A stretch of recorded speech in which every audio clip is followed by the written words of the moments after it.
ಕೊಡಗು ಜನಾಭಿವೃದ್ಧಿ ಸಮಿತಿಯಿಂದ ಇವತ್ತು ಬೆಳಿಗ್ಗೆ 10 ಗಂಟೆಗೆ ನಾವು ಇಲ್ಲಿ ಕುಶಲನಗರ ತಾಲೂಕು ಆಸ್ಪತ್ರೆ ಬರ್ತೀವಿ ಅಂತದ್ದು ಮಾಹಿತಿ ಹಾಕಿದ್ವಿ. ಸಂಘ ಸಂಸ್ಥೆಯಾದ ಕಾವಲ್ಪಡೆ ಕೃಷ್ಣರವರು, DSS ನಾಗರಾಜ್ ಅವರು, ಕೊಡಗು ಜನಾಭಿವೃದ್ಧಿ ಸಮಿತಿಯ ಜಿಲ್ಲಾಧ್ಯಕ್ಷರಾದ ಪ್ರಭುಮದಪ್ಪನವರಿದ್ದಾರೆ.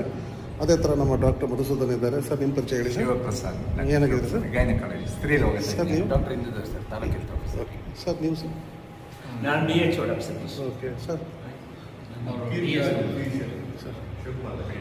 ಸರ್, ಏನು ಜನಗಳಿಗೆ ಮಾಹಿತಿ ಕೊಡ್ತೀರಾ ಹೇಳಿ ಸರ್. ಈಗ ಏನು ನಿನ್ನೆ ದಿವಸ 18ನೇ ತಾರೀಕು ತಾವೇನು ಇಲ್ಲಿ ಬರ್ತೀವಿ ಅಂತ ಹೇಳಿದ್ರಿ, ಆ ಹಿನ್ನೆಲೆಯಲ್ಲಿ ಇವತ್ತು 10 ಗಂಟೆಗೆ ಬರ್ತೀನಿ ಅಂತ ಹೇಳಿದ್ರಿ. ನಾವು ಕೂಡ ಬಂದಿದ್ವಿ ಏನು ವಿಚಾರ ತಿಳಿಯೋದಕ್ಕೋಸ್ಕರ. ಆ ಸಂದರ್ಭದಲ್ಲಿ ನಾವು ಬಂದಂಥ ಸಂದರ್ಭದಲ್ಲಿ ತಾವೇನು ಹಾಸ್ಪಿಟ್ಲ್ ಇಲ್ಲೇನೇನು ಚೇಂಜಸ್ ಆಗಬೇಕು, ಏನೇನು ಸೌಲಭ್ಯ ಇದೆ ಅದು ಹೆಚ್ಚಿನ ರೀತಿಯಲ್ಲಿ ಸಾರ್ವಜನಿಕರಿಗೆ ತಲುಪಬೇಕು ಅಂತ ತಾವು ಆಗ್ರಹ ಮಾಡ್ತಾಯಿದ್ರಿ. ಅದು ನಾವು ಎಲ್ಲ ನಮ್ಮ ಸಿಬ್ಬಂದಿಗಳಿಗೆ ಮತ್ತು ಡಾಕ್ಟರ್ಸ್ಗೆ ಎಲ್ಲರೂ ಕೂಡ ಈಗ ಆಲ್ರೆಡಿ ಇನ್ಸ್ಟ್ರಕ್ಷನ್ಸ್ ಕೊಟ್ಟಿದ್ದೀವಿ.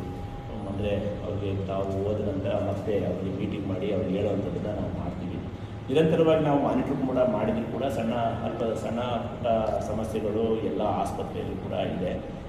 ಸೊ ಈಗ ತಾವೇನು ಇನ್ಸ್ಟ್ರಕ್ಷನ್ಸ್ ಕೊಟ್ಟಿದ್ರಿ ಅದನ್ನು ನಾವು ಈಗ ಅದ್ರ ಜೊತೆ ಡಿಸ್ಕಸ್ ಮಾಡಿ ಅದೇನೇನು ನಮ್ಮ ಕಡೆಯಿಂದ ಏನೇನು ಚೇಂಜಸ್ ಆಗಬೇಕು ಅದು ಮಾಡ್ತೀವಿ.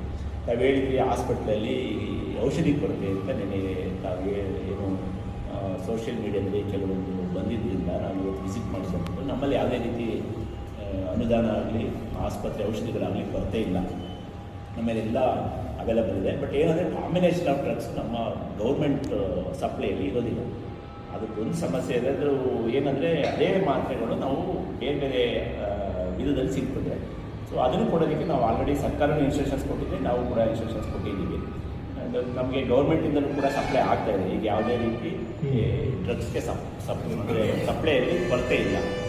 ಸೊ ತಾವು ಅದ್ರ ಜೊತೆಗೆ OPD ಇರ್ಬೋದು ಅಥವಾ ಸಾರ್ವಜನಿಕರು ಬಂದಂಥ ಸಂದರ್ಭದಲ್ಲಿ ಸಿಬ್ಬಂದಿಗಳ ನಡತೆ ಬಗ್ಗೆ ತಾವು ಹೇಳಿದ್ದೀವಿ.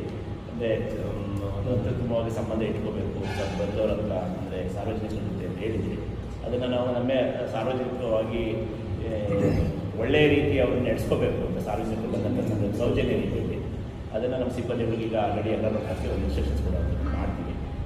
ತಾವು ಮುಂದೇನೂ ಕೂಡ ಇದೇ ಥರ ನಮಗೆ ಒಂದು ಗೈಡ್ ಮಾಡಿದ್ರೆ ನಮ್ಮಲ್ಲಿ ಏನೇನು ಚೇಂಜಸ್ ಆಗಬೇಕು, ನಮ್ಮ ಆಸ್ಪತ್ರೆ ಸಾರ್ವಜನಿಕರಿಗೆ ಉತ್ತಮ ರೀತಿಯಲ್ಲಿ ಸೇವೆ ಕೊಡೋದಕ್ಕೆ ಏನೇನು ಚೇಂಜಸ್ ಆಗಬೇಕು ಅದನ್ನು ಮಾಡೋದಕ್ಕೆ ನಮ್ಮ ಇಲಾಖೆ ವತಿಯಿಂದ ನಾವು ಹೇಳಿದ್ದೀವಿ.